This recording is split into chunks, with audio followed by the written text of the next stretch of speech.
하나님, 이른 새벽 잠자리에서 일어나 주님 앞으로 나왔습니다.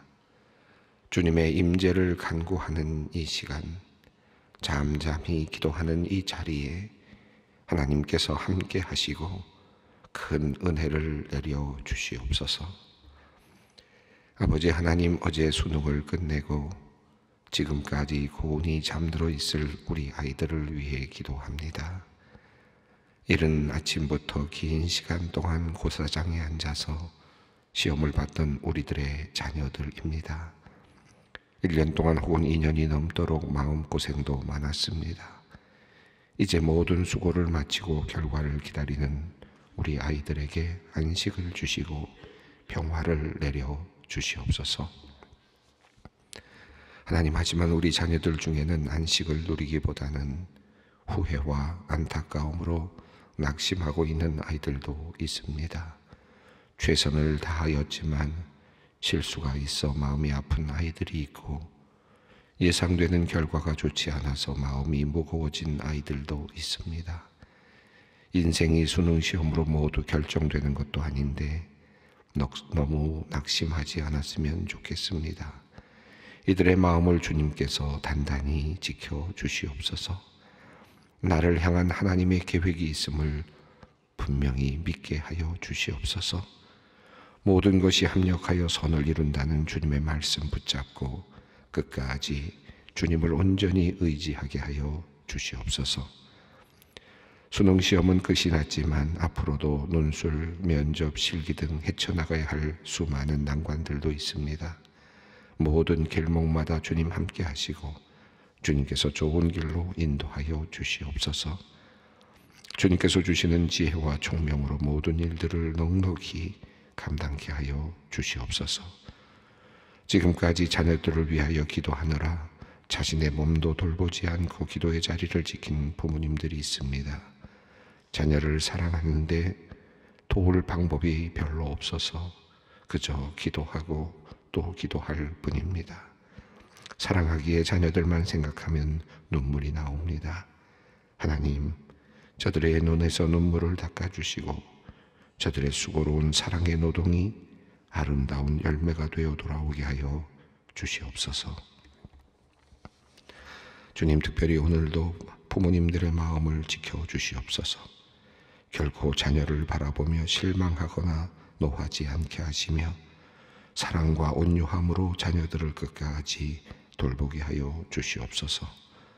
수능시험이 끝나고 이런저런 결과를 놓고 부모와 자녀가 함께 이야기를 나눌 때에 혹시나 말에 실수가 없었으면 좋겠습니다. 격려하는 언어를 우리의 입술에 달아주시고 신뢰의 언어를 우리의 마음에 담아 주시옵소서. 그리하여 더욱 이 기간을 통해 가족이 한 마음이 되고 더 가까워지는 은혜가 있게 하여 주시옵소서. 하나님, 먼 훗날에 수능시험을 치르게 될 새싹들의 발걸음도 주님께서 지켜주시기를 기도합니다. 이제 막 첫걸음을 내딛는 아기들, 걸음마를 떼는 아기들을 위하여 기도합니다. 이제부터 이 아이들이 걸어갈 길, 앞으로 헤쳐가야 할 걸음을 주님께서 미리 살펴주시고 보호하여 주시옵소서. 대한민국의 역사를 만들어내고 인류의 역사를 이끌고 한국교회를 지고 걸어갈 이들의 걸음이 견고하게 하시고 단단하게 하여 주시옵소서. 우리 아이들이 처음 걸음부터 바르게 걷게 하시고 또한 주님과 함께 걷게 하시며 하나님께서 기뻐하시는 길로 걸어가게 하여 주시옵소서. 하나님, 이제 연로하게 되어서 더 이상 편하게 걷지 못하는 우리의 어르신들, 아버님, 어머님을 위해 기도합니다. 그리도 빨랐던 발걸음이 점점 느려졌습니다. 단단하던 모습도 많이 약해졌습니다. 조심조심 걸어가야 하는 시간, 하나님, 지금까지 걸어온 지난 시간을 돌아보며 감사하는 마음 갖게 하시고 남은 발걸음도 주님께서 지켜주시옵소서. 자칫 넘어질까 걱정도 많습니다. 하루하루 걸어가는 길 가운데 주님의 은혜가 가득하게 하여 주시옵소서. 하나님, 소망의 성도들을 위해 기도합니다. 병상에 누워 하나님께 간절히 기도하는 환우들을 기억하여 주시옵소서. 하나님을 믿는다고 하지만 늘 마음이 흔들리고 불안이 엄습하곤 합니다. 하나님, 무엇보다 우리 성도님들의 마음이 약해지지 않게 하여 주시옵소서. 기적을 베푸시는 하나님, 치유하시는 하나님에 대한 믿음으로 가득 채워 주시옵소서. 특별히 투병 중에서 경험하게 되는 고통을 주님께서 면하게 하여 주시면 좋겠습니다. 환부의 통증으로 괴로워하는 모습을 보는 가족들의 마음은 늘 무너지곤 합니다. 하나님, 오늘 하루 아파하는 모습 가족들이 보지 않을 수 있도록 주님, 오늘 하루를 각별히 지켜 주시옵소서. 척수병증 수술 후 후유증으로 우측 손마비가 생겨서 힘들어하는 성도님을 위해 기도합니다. 갑작스럽게 찾아온 마비라 일상이 어려워서 당황하며 낙심해 있습니다. 이제 주님께서 모든 신경계통을 어루만져 주시고 속히 회복되게 하시며 그 마음을 튼튼히 붙잡아 주시옵소서. 속히 치유되어 생업에 복귀할 수 있도록 도와주시고 동생을 위해 간절히 기도하는 권사님의 부르짖음에 가장 선한 길로 응답하여 주시옵소서. 하나님, 이제 말씀 앞으로 나아갑니다. 주님의 말씀만이 우리의 걸음을 견고케 하실 줄 믿사오니 말씀이 우리 안에 뿌리 내리는 시간이 되게 하여 주시옵소서. 구주 예수 그리스도의 이름으로 간절히 기도드리옵나이다. 아멘. 오늘 우리에게 주시는 말씀은 역대하 6장 32절로 42절 말씀입니다. 역대하 6장 32절로 42절까지 말씀 우리 함께 봉독하겠습니다. 주의 백성 이스라엘에 속하지 않은 이방인에게 대하여도 그들이 주의 큰 이름과 능한 손과 펴신 팔을 위하여 먼 지방에서 와서 이 성전을 향하여 기도하거든 주는 계신 곳 하늘에서 들으시고 모든 이방인이 주께 부르짖는 대로 이루사 땅의 만민이 주의 이름을 알게 주의 백성 이스라엘처럼 경외하게 하시오며 또 내가 건축한 이 성전을 주의 이름으로 일컫는 줄을 알게 하옵소서.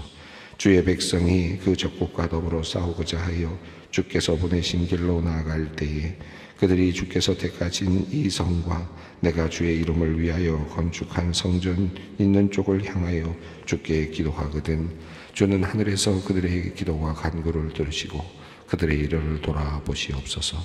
주께 범죄하지 아니하는 사람이 없사오니 그들이 주께 범죄함으로 주께서 그들에게 진노하사 그들을 적국에 넘기심에 적국이 그들을 사로잡아 땅의 원근을 막론하고 끌고 간 후에 그들이 사로잡혀 간 땅에서 스스로 깨닫고 그들을 사로잡은 자의 땅에서 돌이켜 주께 간구하기를 우리가 범죄하여 패역을 행하며 악을 행하였나이다 하며 자기들을 사로잡아 적국의 땅에서 온 마음과 온 뜻으로 주께 돌아와서 주께서 그들의 조상에게 주신 땅과 주께서 택하신 성과 내가 주의 이름을 위하여 건축한 성전이 있는 곳을 향하여 기도하거든 주는 계신 곳 하늘에서 그들의 기도와 간구를 들으시고 그들의 일을 돌보시며 주께 범죄한 주의 백성을 용서하옵소서.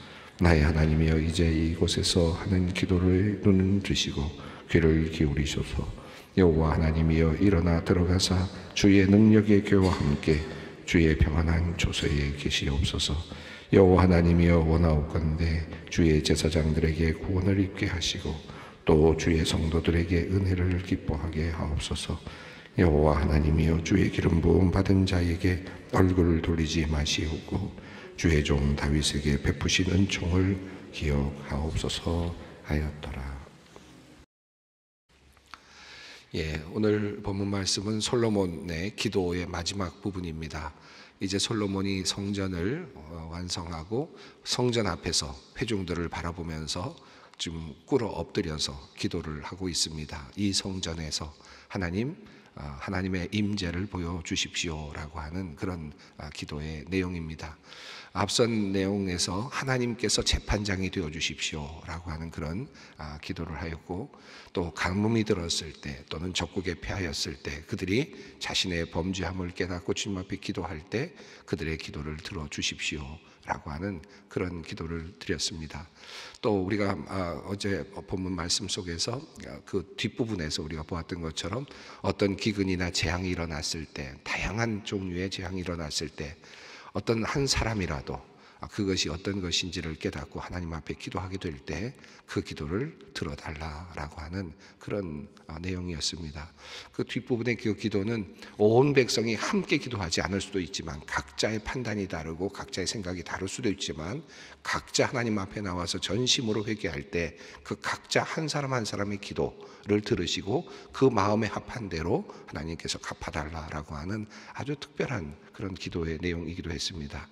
전체적인 상황, 그것을 돌이킬 수 없는 상황일 수 있지만, 그러나 각자가 그 안에서 하나님의 음성을 깨닫고 주님 앞에 기도할 때 그 각 개인에게 하나님의 은혜가 미칠 수 있다라고 하는 사실도 이 기도의 내용 속에서 우리가 함께 생각해 볼 수 있었습니다. 오늘 본문 말씀은 이제 솔로몬이 그 뒷부분에서 기도하는 내용인데, 이 기도의 내용에서 굉장히 또 조금 다른 하나의 그 중심축이 흘러가고 있는 것을 보게 됩니다. 이곳에는 먼 땅이라고 하는 그런 개념이 전체적으로 흘러가고 있는데요. 물론 이 기도의 흐름 속에서 이 뒷부분에서 이 먼 땅과 관련돼서 지리적인 장소의 그 어떤 장소의 차이를 이야기하면서 그런 곳에서 어떤 그런 기도를 드리는 기도에 대한 성전이 중심에 있고 성전 먼 곳에 있는 사람들의 기도에 대해서 이야기를 하고 있습니다. 특별히 32절에서는 이방인들이 먼 곳에서 찾아왔다라고 하는 내용이 나오고요. 또 34절 이후에 쭉 전체적으로 내용으로 보면 사로잡힌 땅에서 멀리 간 백성들이 주님께 기도하는 그런 내용이 있습니다. 그러니까 성전이 예루살렘 성전에 있는데 그 성전의 먼 곳에 있는 사람들이 찾아오는 경우, 그 다음에 성전이 예루살렘에 있는데 먼 곳으로 이스라엘 백성들이 잡혀갔을 때 그들이 그 성전을 바라보면서 기도하는 경우, 이런 경우들을 상정하면서 하나님께 기도를 드리고 있습니다. 또 이 경우에는 이방인들의 경우도 있고 이스라엘 백성들의 경우도 지금 그 기도의 내용 속에 포함되어 있음을 확인할 수 있습니다. 먼저 32절 내용은 이방인들에 대한 내용입니다. 성전은 이스라엘 백성들을 위한 것인데, 그런데 이 32절은 이 이방인들의 경우에게도 어떻게 이 성전이 역할을 할 수 있는지에 대한 내용입니다. 32절을 함께 읽겠습니다. 주의 백성 이스라엘에 속하지 않은 이방인에 대하여도 그들이 주의 큰 이름과 능한 손과 펴신 팔을 위하여 먼 지방에서 와서 이 성전을 향하여 기도하거든. 자, 여기 보면 이방인들이 하나님을 모르는 사람들이죠. 그런데 그 하나님을 모르는 사람들이 그래도 하나님께 기대를 가지고 하나님께서 뭔가를 해주실 수 있겠다라는 믿음을 가지고 이곳까지 찾아와서, 예루살렘까지 찾아와서 그 성전 앞에서 하나님께 기도하게 되거든 이라고 하는 내용입니다. 택함을 받지 못한 사람들임에도 불구하고 그들이 성전에 와서 성전에 대한 기대를 가지고 하나님의 이름을 부를 때에, 그런 뜻이겠습니다. 자, 그럴 때 하나님께 어떻게 기도를 하고 있습니까? 33절입니다. 주는 계신 곳 하늘에서 들으시고 모든 이방인이 주께 부르짖는 대로 이루사 땅의 만민이 주의 이름을 알고 주의 백성 이스라엘처럼 경외하게 하시오며 또 내가 건축한 이 성전을 주의 이름으로 일컫는 줄을 알게 하옵소서. 자, 이방인들이 멀리서 와서 하나님에 대한 기대를 가지고 와서 주님께 간절히 기도할 때 하나님께서는 그의 기도를 들으시고 그리고 부르짖음에 응답해 주십시오. 그 결과로 그들이 하나님의 이름을 알게 되고 하나님을 두려워하며 하나님을 경배하며 살게 해달라라고 하는 그런 기도의 내용입니다. 이방인들에게도 열려있는 성전, 하나님의 이름이 있는 그것은 이방인들에게도 이미 열려져 있습니다. 이 성전은 단지 이스라엘만을 위한 것이 아니라 하나님을 경외하고자 하는 모든 사람들을 위한 것이다. 하나님을 향하여 부르짖는 사람들을 또 주님의 이름을 알고자 하는 그런 사람들에게 열려져 있는 그런 공간이다라는 사실을 솔로몬 자신이 이미 믿고 있고 그렇게 알고 있고 그렇게 주님께 기도를 하고 있습니다. 솔로몬은 기도하면서 우리 이스라엘 백성들만을 위한 하나님이라고 말하지 않았고 이스라엘 백성들만을 위하여 일하시는 하나님으로 구속하지 않았고 도리어 열어놓고 있습니다. 하나님을 경외하는 모든 사람들이 이 성전에서 은혜를 누리게 해달라, 하나님을 알게 되고 하나님을 경배할 수 있게 해달라라고 하는 그런 기도를 드리고 있습니다. 종종 우리가 정말 어려운 일을 당했을 때 정말 하나님을 알지 못하던 사람이, 하나님을 알지도 못하고 하나님의 듣지도 못했던 사람이 어느 날 갑자기 하나님을 향하여서 하나님께 나와서 기도하고 성전에 나와서 하나님 앞에 하나님이라도 붙잡아 볼까 라고 생각하고 기도하는 경우들이 종종 있습니다. 새벽 기도에도 종종 그런 분들이 나오기도 하고요. 그런데 하나님을 알지 못했지만 그러나 한 가지 희망 붙잡고 하나님 혹시 하나님이 나를 도와주시지 않겠습니까? 라는 그런 믿음 가지고 성전에 나와서 기도할 때 놀라운 역사가 일어나는 경우들을 자주 목회자로서 보곤 합니다. 또 그런 간증들을 제가 듣곤 합니다. 이것이 하나님의 따뜻한 하나의 품이 아닐까 하는 생각이 듭니다. 지금까지 하나님의 이름을 몰랐고 이방인과 같이 살았지만 그러나 하나님 말씀, 하나님 이름 하나 의지하고 하나님이 혹시 나를 돕지 않을까라고 그런 마음으로 주님 앞에 기도할 때 놀라운 역사가 일어납니다. 그 이유는, 하나님께서 그렇게 해주시는 이유는 하나님이 누구인지를 알게 해주시기 위해서, 그리고 하나님을 경외하는 사람이 되게 하기 위해서 하나님께서 주시는 특별한 은혜라고 할 수 있겠습니다.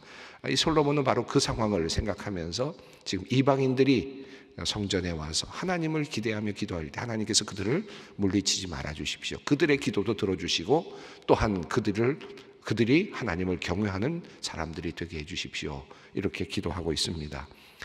그 다음 이어지는 내용은 이제 이스라엘 백성들과 관련된 내용인데 포로로 잡혀가게 되는 상황이 전제되어 있는 것 같습니다. 전쟁에서 패하고 또 전쟁으로 나갈 때, 그리고 전쟁에서 패했을 때의 경우가 소개되고 있습니다. 34절 말씀 읽습니다. 주의 백성이 그 적국과 더불어 싸우고자 하여 주께서 보내신 길로 나아갈 때에 그들이 주께서 택하신 이 성과 내가 주의 이름을 위하여 건축한 성전이 있는 쪽을 향하여 주께 기도하거든. 35절입니다. 주는 하늘에서 그들의 기도와 간구를 들으시고 그들의 일을 돌보시옵소서. 이 경우는 주께서 보내신 길로 나아간다라는 표현으로 볼 때 하나님께서 전쟁을 하라고 명령하신 성전, 거룩한 전쟁에 해당할 수 있을 것 같습니다. 이스라엘 백성들이 하나님께 묻고 그리고 때로 나아가서 선전쟁을 하고 또 승리를 하고 돌아오기도 했으니까 그런 여러 가지 경우들, 전쟁에 나갈 때 이스라엘이 여러 경우에 전쟁에 나갔었고 또 승리하고 돌아오기도 했죠. 다윗의 경우는 많은 전투에서 승리를 하기도 했습니다. 솔로몬도 또한 그러했다고 볼 수 있습니다. 자, 그런 경우들을 상정하고 있습니다. 자, 그럴 때 군인들이 이제 병사들과 함께 군인들이 함께 나가서 전쟁을 할 때 거리적으로 성전과 떨어져 있을 수밖에 없죠. 예루살렘 아니니까 먼 곳으로 이동해서 전쟁을 할 때 성전 있는 쪽을 향하여서 기도하게 되거든. 하나님께서 그 기도를 들어주십시오 라고 그렇게 기도합니다. 자, 이제는 거리가 이제는 있습니다. 먼 곳에서 찾아오는 이방인이 있고 동시에 또 이스라엘 백성들 중에서 군인이 되어서 어쩔 수 없이 멀리 떨어져 나간 그런 사람들이 있는데 지금 나가서 그 지리적으로는 떨어져 있는데 성전을 향하여서 기도할 때 하나님 성전에서 기도하는 것과 같은 그런 역사를 이루어 달라라고 하는 기도입니다. 이 내용은 한 걸음 더 나아가서 이제 포로로 잡혀갔을 때의 상황을 상정하고 있습니다. 36절입니다. 읽습니다. 주께 범죄하지 아니하는 사람이 없사오니 그들이 주께 범죄함으로 주께서 그들에게 진노하사 그들을 적국에 넘기심에 적국이 그들을 사로잡아 땅의 원근을 막론하고 끌고 간 후에 37절입니다. 그들이 사로잡혀간 땅에서 스스로 깨닫고 그들을 사로잡은 자의 땅에서 돌이켜 주께 간구하기를 우리가 범죄하여 패역을 행하며 악을 행하였나이다 하며 38절입니다. 자기들을 사로잡아간 적국의 땅에서 온 마음과 온 뜻으로 주께 돌아와서 주께서 그들의 조상에게 주신 땅과 주께서 택하신 성과 내가 주의 이름을 위하여 건축한 성전 있는 곳을 향하여 기도하거든. 자, 36, 37, 38절은 이제 적국으로 잡혀간 상황이죠. 이미 지금 이 글을 읽고 있는, 이 성경을 읽고 있는 독자들은 앞서 말씀드린 것처럼 바벨론 포로의 상황에서 이제 귀환하고 있는 그런 사람들입니다. 이미 포로의 경험을 했던 사람들입니다. 이 말씀이 아마 절절하게 느껴지지 않았을까 하는 생각이 드는데, 지금 땅의 원근을 막론하고 36절이 그렇게 말씀했습니다. 또 37절을 보면 사로잡혀간 땅에서, 그러니까 예루살렘이 아닙니다. 저 멀리 어디를 갔든지, 그런데 그 사로잡혀간 땅에서, 또 37절 그 옆부분 앞부분을 보면 사로잡은 자들의 땅에서, 그러니까 멀리 사로잡혀간 땅, 사로잡은 자들이 사는 땅, 그 땅에서 이제 하나님께 회개의 기도를 드리는 것입니다. 우리가 범죄하여 패역을 행하며 악을 행하였나이다 라고 그렇게 주님께 간구를 할 때, 거리가 멀어서 하나님이 들지 않으실 것 아니냐, 성전과의 거리가 너무 멀어져서 하나님께서는 그 기도를 들으실 수 없는 것 아니냐라고 생각할 수 있겠지만 그렇지 않다라는 사실을 말씀합니다. 38절에서 적국의 땅에서 역시 마찬가지죠. 원근을 막론하고 사로잡혀간 땅에서, 적국의 땅에서 멀리 있는 곳입니다. 하나님이 돌보시지 않는 것과 같은 그런 곳, 하나님이 들으시지 않는 것과 같은 그런 장소, 그런 장소에서 이제 그들은 어떻게 기도하느냐 하면 지금 성전 있는 쪽을 향하여 기도하거든, 이렇게 되어 있습니다. 자, 여기 보면 세 가지 땅에 대한 표현이 나오고 있는데, 그들의 조상에게 주신 땅이라고 하는 표현이 나오고요, 주께서 택하신 성이라는 표현이 나오고, 내가 주의 이름을 위하여 건축한 성전 있는 곳, 이렇게 되어 있습니다. 그러니까 조상들에게 주신 그 땅이면서 또 주께서 택하신 그 성이면서, 그리고 또 성전이 건축되어 있는 바로 그곳, 그 장소, 예루살렘이죠. 이 예루살렘을 향하여 기도하거든. 하나님을 향하여 마음을 두고 기도한다. 멀리 있지만 그를 향하여 기도할 때, 자 39절 읽습니다. 주는 계신 곳 하늘에서 그들의 기도와 간구를 들으시고 그들의 일을 돌보시며 주께 범죄한 주의 백성을 용서하옵소서. 회개의 기도를 멀리서 들을 때에, 자 일단 이 지금 회개의 기도를 드리고 있는, 먼 곳에서 회개의 기도를 드리고 있는 이 사람들에게는 하나님과의 관계성에 있어서 두 가지 큰 약점이 있죠. 너무 멀리 있다라는 것이고요, 그들이 이미 죄를 지었다라고 하는 것입니다.